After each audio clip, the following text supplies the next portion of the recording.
there were ever a motorcycle which would fit the phrase, do not judge a book by its cover, it would be this, the KLX 230, especially when you take into account its price. I was super excited when I first heard that Kawasaki was thinking of getting this motorcycle here, and equally bummed when I saw the price tag of 3.30 lakhs, because immediately that means it's out of reach for so many of us. And also for then that kind of money, you start expecting much more. And at least on paper, this is a very simple motorcycle. I mean, therein lies its beauty, right?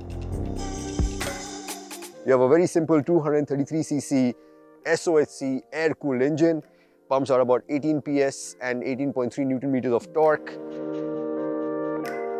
You don't get any fancy electronics, not a whole lot of technology, you don't get adjustable suspension, but what you do get is a proper road bike which is based on a MX motorcycle, and that's why it looks like this. You have tons and tons of travel. You have 240 mm of travel at the front, 250 at the back, almost 267 mm of ground clearance. Like a proper MX seat which is flat, which goes almost all the way to the handlebar. So you can actually go quite close to the handlebar to load the front. You get a 21-inch front and an 18-inch rear. Spoke wheels, of course, and which are with tube, as you would have on an MX bike, considering the kind of abuse that these motorcycles go through. Having a tube inside is much better. Even the weight of this is ridiculously low, just 139 kgs.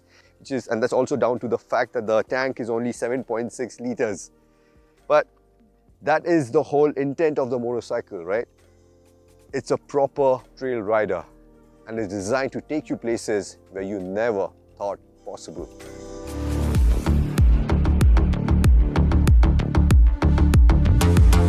It's in places like these. Terrain which is very unforgiving. Places we normally would never dare of venturing into. That's where this motorcycle really comes to its fore. That's where it starts looking like an absolute steal of a deal. Because at least here in India, we have never really had a motorcycle which is so damn capable. The thing with MX bikes is they are, of course, inclined to do crazy things. They are crazy capable, even gravity-defying in the right hands. But what sets this apart from most MX motorcycles is the fact that this is on the opposite end of the spectrum.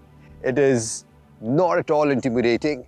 It's like, in fact, like this warm, cuddly grandma who is always holding your hand and egging you on whatever adventure that you have set your sight on. Like all the things that I attempted today, all the terrain that I've been on today, I have never really had the balls or the bravery to venture in this terrain on any other motorcycle, because most of the motorcycles that we have had here so far, the X-Pulses or the Himalayans or the 390 Adventures, they're really capable, but they're also quite heavy. And they demand a lot from you as a rider to be at a very high level to be able to tackle terrain like this with confidence. This, on the other hand, makes a mockery of anything that you throw in front of it. You want to go up a mountain, you want to go down a cliff, this will be up for it. Not only is it crazy capable, but it also is so confidence inspiring. I mean, I don't know how Kawasaki have done it. It's such a simple setup, but how well the suspension works, just absorbs everything, right? Like the damping setting. There is no adjustability, but you don't even need it, because the amount of mechanical grip that this one generates is just mind-boggling. The power is not intimidating. It comes in a very linear fashion, and you have so much torque low down, which makes the most technical of terrain seem something that you can easily conquer. But a lot of it also has to do with the fact that how light this motorcycle is, how slim this motorcycle is. So even when you start attempting like one of the steepest climb that you are attempting, and midway you realize, oh shit, this is not going to work out, the fact that this is only 139 kgs means you can literally get off the motorcycle, turn it around and be on your way back.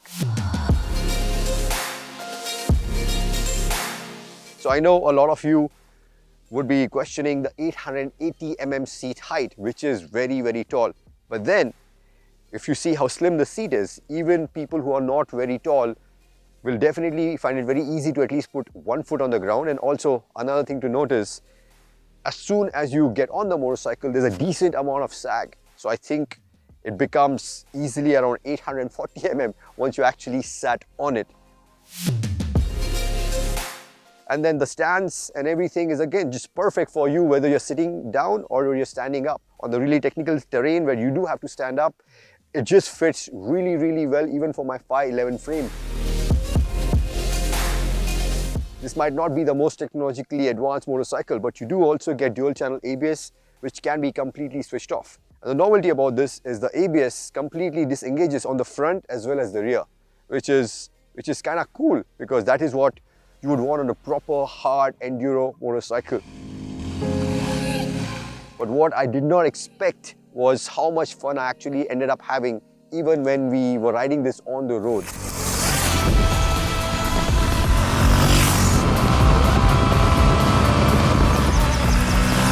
Of course, it does take some time to get used to the long suspension travel, and of course the weight transfer is quite sudden considering that the suspension is on the softer side.